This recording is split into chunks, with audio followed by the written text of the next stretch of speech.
Anak kecil itu secara emosional dia masih belum matang, Mbak. Jadi kuncinya itu bukan anak kecilnya harus matang, orang tuanya dulu.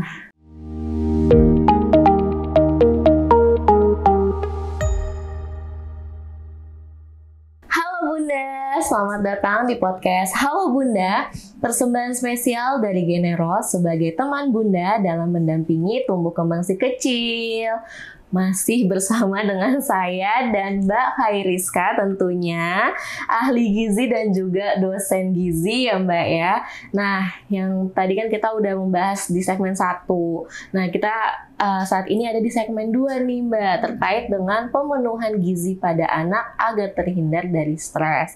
Untuk ayah bunda yang belum nonton nih di segmen yang pertama, coba tonton dulu karena ini akan ada hubungannya ya Mbak ya tentunya di segmen ini. Nah, sebelumnya ayah bunda yang belum tahu Generos itu apa, jadi Generos merupakan multivitamin untuk anak yang berfungsi untuk membantu mengatasi gangguan bicara, bahasa pada anak, terus juga bisa meningkatkan kecerdasan baik itu motorik dan juga sensorik pada anak. Nah, tentunya Generos ini berbahan 100% alami dan aman dikonsumsi dari anak umur 1 tahun. Jadi untuk ayah bunda yang belum tahu Generos itu apa dan mau tahu terkait dengan Generos itu apa, boleh di follow sosial media yang ada di bawah ini. Oke Mbak, kembali lagi nih kita bersama dengan ayah bunda. Nah tadi kan sudah membahas ya Mbak ya terkait dengan makanan memicu stres. Nah ada kaitannya juga kan ya Mbak ya dengan pemenuhan gizi dan juga pola makan. Nah mungkin di sini kita lebih mengedukasi ayah bunda nih bagaimana sih pembentukan gizi yang baik untuk si kecil tentunya agar terhindar dari stres. Nah pertanyaannya nih Mbak, apakah asupan makanan pemicu stres itu pada masa kehamilan itu dapat mempengaruhi janin? Terima kasih. Iya. Ya, jadi memang gizi itu punya peran sangat besar ya saat kehamilan ya. Karena saat fase kehamilan itu kan fase paling cepat pembentukan anatomi dan fisiologi manusia yang banyak 9 bulan itu ya.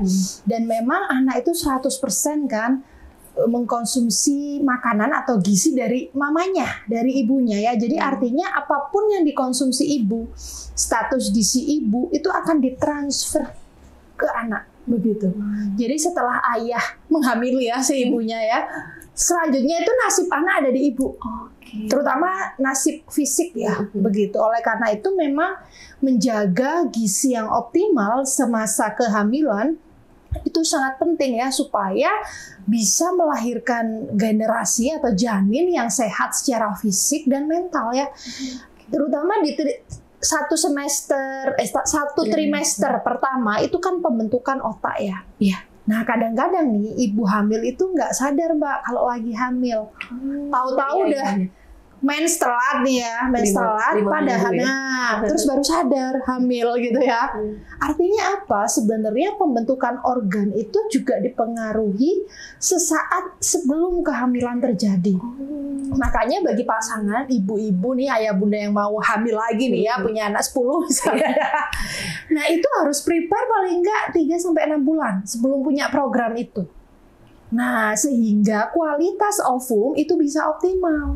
Ya. Jadi, berikutnya saat kehamilan itu juga bisa lebih menghasilkan organ-organ yang terbaik seperti itu. Karena 3 bulan pertama atau trimester pertama itu pembentukan organ utamanya adalah otak, jantung seperti itu ya. Berikutnya juga pematangan dari organ-organ yang lain. Ya, sebenarnya memang perkembangan otak ya dan organ-organ yang lain itu masih terus berkembang ya sampai sekitar 1000 hari pertama kehidupan Mbak. Tapi memang fase kehamilan itu kan cikal bakal nih ya, yang sangat menentukan after dia itu dilahirkan di dunia seperti itu. Artinya kalau saat kehamilan kita tidak menjaga makanan-makanan yang memberikan gizi yang optimal, yang punya sifat bisa sebagai antioksidan tadi ya, itu juga akan bisa mempengaruhi kualitas janinnya, organnya. Ya, seperti itu. Oke, jadi memang dari sebelum hamil itu seorang tua ya, Mbak ya, maksudnya harus mempersiapkan ya, terutama tuh para seorang ibu kan. Ayah juga, ayah sama juga ya, kan dia juga menyumbang spermanya. Jadi ayah juga jangan jangan hanya ibu aja nih ya, jangan bunda aja, tapi ayah juga harus berperan. Nah, kira-kira Mbak, bagaimana sih peran orang tua gitu ya? Karena kan tadi kan kita udah membahas kan, dari sebelum kehamilan kita tuh udah harus mempersiapkan dan pemenuhan gizi untuk masing-masing dari ayah dan juga bunda. Nah, pertanyaannya bagaimana sih peran orang tua itu agar gizi anaknya itu terpenuhi gitu, Mbak? Jadi peran orang tua tuh harus seperti apa sih agar seorang anak itu terhindar dari stres dan gizi itu terpenuhi juga gitu. Ya. Sebenarnya anak itu kan saat masih kecil ya, sejak kandungan itu kan dia akan meniru apa yang dilakukan oleh orang tuanya. Ya, artinya kita sebagai orang tua harus bisa memberi contoh seperti itu ya. Apakah makanan-makanan yang kita konsumsi itu sudah memenuhi kebutuhan kita? Ya, karena bagaimana bisa kita memenuhi kebutuhan si kecil kalau kita sendiri saja tidak terpenuhi seperti itu ya. Kalau kita punya kesehatan fisik yang optimal, mental yang optimal ya, karena saat menjadi orang tua itu kan apa ya, perannya semakin luas ya, seperti itu ya, sebagai mungkin pekerja ya, kemudian orang tua ya, suami istri misalnya begitu. Nah, artinya kan banyak kapasitas berpikir yang harus kita lakukan. Betul. Ya, artinya makanan itu juga punya benefit sendiri untuk tubuh kita. Nah, kalau kita sudah sadar bahwa makanan sendiri punya benefit untuk tubuh kita, maka kita pun juga akan bisa memahami bahwa makanan pun itu juga akan bermanfaat untuk si kecil. Apalagi di fase balita ya, golden age itu mereka masih fase-fase paling agile ya, sangat mudah tubuhnya itu untuk memberikan respon positif dari makanan yang bergizi, Kak. Begitu. Ya. Jadi orang tua mau nggak mau harus punya kesadaran itu, karena setelah 5 tahun pertama dia dilahirkan di dunia itu sebenarnya spare part tubuh fisik mentalnya itu udah agak challenging sih ya, mau ganti lagi gitu loh. Jadi itu pondasi dasar banget gitu. Iya. Jadi memang keluarga juga ini ya Mbak ya, mempengaruhi ya asupan makanan ya. Asupan makanan ya. Kita juga harus paham ini anak usianya berapa. Kalau misalnya masih bayi yang masih diberikan ASI ya kan. Setiap anak itu punya fase-fase pemberian makanan ya, MPASI, ASI, kemudian sudah diperkenalkan makanan padat seperti itu. Dan memang saran saya untuk bisa memastikan kebutuhan si kecil, ada baiknya berkomunikasi dengan tenaga kesehatan ya yang lebih punya keahlian ya secara spesifik untuk si kecil ya, sehingga nggak salah. Kemudian juga bisa memilih makan-makanan yang baik untuk perkembangan otak tadi ya, kecerdasan ya, misalnya ikan kalau sudah bisa makan makanan padat seperti itu ya. Kemudian juga kita harus memahami bahwa si kecil ini kan memang dari fungsi perkembangan sarafnya kan masih terus berkembang ya. Anak kecil itu secara emosional dia masih belum matang, Mbak. Jadi kuncinya itu bukan anak kecilnya harus matang, orang tuanya dulu. Nah, jadi kalau kita udah tenang, kemudian punya kestabilan emosi fisik dan mentalnya bagus, ya anak akan bisa kita rawat dengan baik. Karena orang tua itu pasti nulari, Mbak. Gitu loh. Kalau orang tuanya suka marah-marah ya anak juga. Nah, tapi kalau orang tuanya tenang dan bisa memahami tanggung jawabnya ya anak pun juga bisa ngerti gitu loh. Dengan segala tantangan hidupnya dia tetap tenang juga. Dan memang ada penelitian menyebutkan ya bahwa memang ketenangan si ibu ya, terutama sebagai pengasuh utama, itu mempengaruhi tumbuh kembang anak. Kalau ibunya suka gelisah, cemas gitu ya, belum makan ya dia juga berat mau ngasuh gitu ya.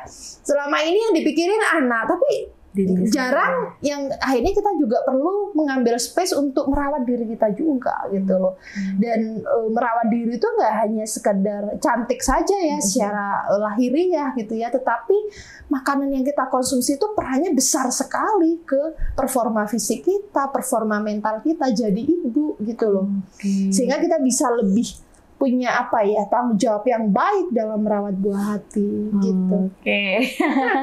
Nih ibu ya, Iya. ibu tuh harus bertanggung jawabnya lebih besar ya. Tapi Terutama sebenarnya- masalah perawatan fisik Iya, kan Mbak ya. betul. Ibu kan kayaknya lebih pinter, lebih terampil begitu ya. Oke, nah itu kan bahas ibu ya, Mbak. Heeh. Nah, kira-kira nih, gimana sih peran ayah nih? Dan seberapa besar sih peran ayah itu seharusnya, Mbak, Oke. dalam mendukung pemenuhan gizi pada anak? Oke, peran ayah itu lebih besar Nah, lagi. kita dari sisi ayah ya kali ini Iya, ya. Jadi nggak karena- hanya bunda aja nih, ayah perlu tahu. Oke. Gini, karena di balik keterangan seorang ibu ya ada laki-laki di belakangnya.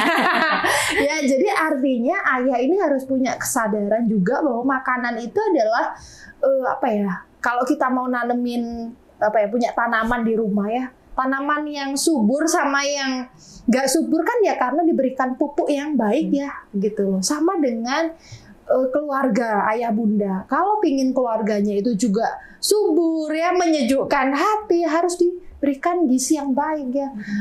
Akses pangannya juga dipermudah, ketersediaan pangannya dipermudah. Apalagi bapak-bapak memang tanggung jawabnya di luar seperti itu, sehingga harus punya kesadaran bahwa untuk membangun peradaban keluarganya sendiri ya memang butuh apa ya, usaha ya gitu loh, effort begitu, perjuangan ya, sehingga kita tidak memikirkan makanan sebagai hanya sekedar kenyang, tetapi memang membentuk kapasitas fisik dan mental yang optimal dari keluarga kita. Ya, sehingga bisa ya, siapa sih yang nggak kepingin anaknya cerdas ya kan? Apalagi kalau udah gede itu yang ditanyain kan anaknya di mana, jadi apa, Iya. sudah berkarya gimana gitu kan? Dan itu dimulai dari kecil. Nggak bisa kita berharap anak kita jadi orang kalau sejak kecil dia juga kita nggak care dengan pemenuhan fisiknya, mentalnya seperti itu ya. Dan memang kita perlu menyadari bahwa makanan itu punya kontribusi besar ya ke apa ya, kapasitas fisik dan mental seorang anak gitu. Wah, nih perlu di highlight nih ya, untuk ayah itu juga harus punya peran nih. Ini nggak serta-merta ya udah deh Iya, bunda aja gitu aja. ya, Mbak ya. Karena juga ini akan mempengaruhi bagaimana si kecil tumbuh besar nanti, tentunya dengan asupan gizi yang seimbang dan juga terhindar dari permasalahan-permasalahan ya, Mbak ya. Seperti mungkin kan sekarang banyak ya, Mbak ya, kayak terjadi pembunuhan, misalnya bunuh diri waktu itu ada kan, Iya. mahasiswa dia ngirim surat ke ibunya, itu kan sayang sekali ya, Mbak ya. Iya, nah Patut dikhawatirkan seperti itu. apa ya, sebenarnya kalau kita ngomongin stres sendiri itu skopnya besar sekali ya. Seperti yang saya bilang tadi, ada stres fisik, ada stres mental di Iya. luar diri kita ya. Jadi gizi sendiri lebih punya banyak peran untuk gimana kita nggak stres secara fisik ya, dan bisa punya kapasitas mental yang optimal. Tapi sebenarnya ya balik lagi ya, kita juga butuh keprofesian yang lain ya Iya, kalau betul. terkait dengan permasalahan mental yang lebih dalam seperti Iya, itu. oke deh. Jadi mendukung ya, pembunuhan Iya. gizi itu mendukung ya, Mbak ya. Oke deh. Nah, ini ada sebuah cerita menarik nih. Kenapa tuh? Bahwa penelitian ini di penjara sih Mbak. Oh, oke. Ya di penjara, bahwa mereka yang diberikan makanan yang bergizi itu tingkat agresivitasnya, agresif itu lebih rendah. Oh gitu. Ya, termasuk juga ibu-ibu yang memberikan ASI kepada bayinya ya. Kan biasanya kalau ASI itu kan bagusnya buat bayi. Ternyata ASI sendiri itu juga bikin ibu tenang, mengasihi. Iya, iya, iya. Ya, jadi peran apa ya, perilaku gizi ini ternyata nggak hanya untuk sekedar apa ya, nggak sakit aja, tetapi secara psikologis ya, pemilihan makanan yang bergizi ya, itu bisa memberikan apa ya, kontribusi ke kestabilan emosi kita, Oh, ketenangan diri kita gitu ya, sehingga kita bisa lebih santuy ya bahasanya sekarang ya dalam menghadapi kehidupan yang berubah-ubah. Ya, betul-betul. Sekarang kan Nah, banyak sekali mungkin ya permasalahan-permasalahan ayah permasalahan. bunda Nah. nih, tapi harus tetap santai dan Iya. asupan gizinya juga harus bagus lah, agar Heeh. apa yang kita makan itu yang kita rasakan juga ya, Mbak. Iya, ya. benar. Oke, mungkin di sini ayah bunda ada keluh kesah atau mungkin ada pengalaman apa nih terkait dengan khususnya peran ayah dan bunda untuk si kecil dengan pemenuhan gizinya tuh, atau sudah terpenuhi atau belum, boleh komen di bawah komentar ya. Oke, nah tadi nih Mbak kita ngebahas kan seberapa besar ya peran ayah gitu ya. Nah sekarang dampaknya itu apa sih Mbak jika seseorang ayah tuh tidak ada perannya untuk memenuhkan gizi untuk anak? Nah, dampaknya ini apa tuh Mbak? Dampaknya ibunya tidak tenang, merawat. Karena kan anak ini kan hasil cetakan berdua ya. Artinya tanggung jawab kan mau nggak mau di ibunya bebannya. Sementara wanita itu memang secara biologis Mbak, dia itu lebih rentan depresi 2 kali daripada laki-laki. Jadi mental illness itu perempuan tuh lebih beresiko. Karena kan kita setiap bulan menstruasi, belum lagi juga ibu-ibu ada yang menyusui, hamil, begitu ya. Nah, perubahan-perubahan hormon seperti itu punya kontribusi sendiri ke gangguan emosional dan mental ya dalam diri wanita. Makanya memang wanita itu harus menyadari bahwa gizi itu punya peran besar untuk kestabilan dirinya, kesehatan dirinya ya, dan memang menjaga makanan yang baik tadi itu bisa mengurangi resiko ya ke arah-arah yang lebih ekstrim ya. Kalau sekarang kan kita tahu ya banyak sekali pemberitaan di televisi, misalnya ibu mohon maaf membunuh anaknya, membuang anaknya. Nah itu kan artinya dia sedang kebingungan ya dengan ada emosi yang tidak terjamah dari dirinya. Nah, hal seperti itu memang nggak bisa Mbak diselesaikan dengan gizi saja ya, harus diselesaikan dengan pihak-pihak keilmuan yang lain yang memahami secara holistik begitu. Oke deh, ini perlu diketahui juga ya ayah bunda ya, jadi nggak boleh rancu juga nih peran ayah di sini itu sangat mendukung loh ya, sangat mendukung. Karena itu untuk emosi juga ya Mbak ya, bisa untuk ya kesadaran ke rasa emosional seorang bunda seperti itu. Benar. Nah, apa nih Mbak yang harus dipersiapkan oleh ayah bunda agar anak tuh tidak mengalami stres dalam asupan gizinya ya? Jadi asupan gizinya tuh tetap terpenuhi gitu. Jadi anak tidak terhindar dari stres dan juga asupan gizinya itu tetap terpenuhi. Jadi apa sih nih yang harus ayah bunda lakukan? Mungkin tips and trick gitu lah Mbak ya. Oke ya, jadi apa yang harus kita lakukan? Yang pertama kita harus merencanakan Mbak di rumah ya. Jadi harus punya meal planning yang bagus begitu ya. Kemudian kita juga harus mencontohkan. Ini loh makanan ini baik. Seperti misalnya saya contohnya makan buah nih ya, atau makan sayur. Itu nggak cuma sebatas nggak sakit aja sih edukasinya. Misalnya ini bagus loh buat kecerdasan kamu. Kamu jadi misalnya lebih cepat nangkepnya ya dengan bahasa anak-anak ya.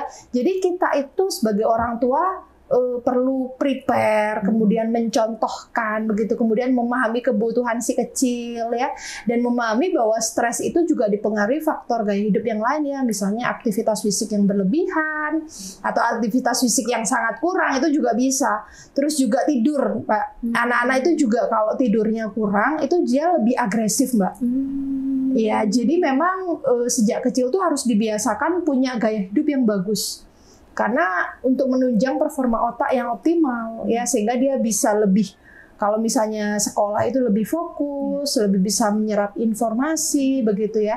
Jadi memang faktornya banyak sih ya ke kapasitas otak yang optimal pada si kecil seperti itu ya. Gizi punya peran, gaya hidup yang lain punya peran ya. Bagaimana contoh ayah ibunya juga punya peran. Misalnya anaknya disuruh makan sayur ya atau buah, tapi orang tuanya sendiri enggak, atau nggak pernah ngasih contoh, nggak pernah memberikan dia itu space untuk mengambil keputusan. Misalnya anak nggak suka makan sayur nih, ya udah kamu mau apa nih? Sukanya wortel doang, ya udah wortel sama apa labu siam kayak diajak ke pasar ya. Jadi memang kita harus bisa mengambil hati si kecil dengan cara-cara yang menyenangkan sih. Karena saat masih anak-anak itu mereka nggak terlalu Mbak ya, punya pemahaman mendalam ya tentang alasan biologisnya kenapa sih saya harus makan sayur dan buah ya. Mereka hanya ingin sesuatu yang fun gitu. Oke, jalan-jalan yuk gitu. Sambil ke pasar nanti lihat siapa tahu ada ini. Nah, nanti di sana didoktrin pelan-pelan tuh. Nah, ini sambil dicontoh, ini enak loh Kak gitu. Enak banget ya. Ya, saya sudah sampai di tahapan itu sih anak saya ya. Jadi dia itu bisa punya kenikmatan gitu makan buah yang mungkin orang itu ngerasanya itu ya enak aja, kecut ya enak aja gitu dia, nggak yang Kan bagus ya seperti itu, artinya dia bisa punya rentang rasa yang luas. Tapi kalau kita hanya mendoktrin dengan makanan-makanan yang instan, yang mudah, ya yang less effort lah ya akhirnya dia terbiasa dengan program itu. Nah, ketika dia diperkenalkan dengan makanan yang sehat, dia tersiksa, Kak. Kenapa? Karena lidahnya nggak terbiasa di program gitu. Dan memang untuk memprogram lidah kita, sistem sensor kita untuk menerima makanan yang bergizi, itu butuh waktu, kesabaran, ketahanan yang tinggi. Kemudian orang tua juga harus jeli gimana cara memberikan doktrin tadi gitu loh, sehingga proses perubahan ke arah perbaikan tadi bisa enak gitu, enak santuy gitu, nggak jadi drama buat orang tuanya sendiri gitu. Nah ya, karena memang untuk merubah perilaku itu luar biasa sih. Pertama orang tuanya harus punya kesadaran dulu, baru kita bisa menyadarkan anak. Wah. Ya, apalagi anak zaman sekarang tuh ya, misalnya nih nggak pegang HP, nggak boleh main HP lah, mama pegang HP ya. Buat kerja buat kerja ya, mana tahu mereka nggak mau Jadi ya kita hanya sendiri harus ngasih contoh gitu, untuk bisa memberikan edukasi yang baik tadi kepada anak. Wah ini menarik banget nih Ayah Bunda, dan nggak berasa nih Mbak ini udah di penghujung acara, penghujung podcast kali ini. Jadi tentunya yang dapat disimpulkan adalah memang sebenarnya makanan itu memang dapat memicu tingkat stres seseorang ya Mbak ya, dan bagaimana sih agar si kecil itu pemenuhan atau asupan gizinya itu terpenuhi, ya tentunya dan Ayah Bunda ini harus bisa mencontohkan terlebih dahulu. Jadi Ayah Bunda yang belum suka sayur tapi anak yang mau makan sayur, coba ayo dipikir-pikir lagi harus seperti apa ya Mbak ya. Wah ini menarik sekali sih, karena memang Mbak Hairiska ini tentunya bergelut di bidang ahli gizi dan beberapa kali sudah melakukan penelitian. Jadi mungkin itu aja ya Mbak ya. Kalau misalnya Ayah Bunda nih yang mau tahu atau konsultasi, mungkin bisa nanti ke Instagram Cerita Generos, atau mungkin nanti ke Instagramnya Kak Hairiskanya juga gitu ya. Jadi mungkin itu aja ya Mbak ya. Ayah Bunda semoga bisa teredukasi nih dari Mbak Hairiska selaku ahli gizi, tentunya buat si kecil, buat Ayah Bunda juga, agar asupan gizi terpenuhi dan pola pikir juga jernih ya Mbak ya, agar mengurangi tingkat stres gitu. Jadi tidak ada perlakuan yang tidak baik di dalam keluarga seperti itu. Oke deh Mbak, nggak kerasa nih kita udah sampai di penghujung acara podcast kali ini. Sebelumnya terima kasih banyak Mbak Hairiska sudah diajak berkesempatan untuk mengedukasi belajar lagi. Nanti kita sharing-sharing lagi ya tentunya sama Mbak Hairiska. Jadi pantengin terus nih sosial media di Generos. Nah tentunya Ayah Bunda di sini Generos itu masih punya berbagai acara. Jadi itu Generos tuh punya yang namanya Generos Fest Vol 2. Nah tentunya di situ akan ada activity yang menarik. Jadi Bunda bisa langsung kunjungi nih sosial media yang ada di bawah sini. Oke, itu aja Ayah Bunda. Terima kasih banyak yang sudah menonton sampai dengan akhir acara kali ini. Jangan lupa di like, komen, dan juga di subscribe tentunya. Dan jangan lupa juga share video ini ke Ayah Bunda yang lainnya agar kita sama-sama teredukasi nih terkait dengan tema kita kali ini.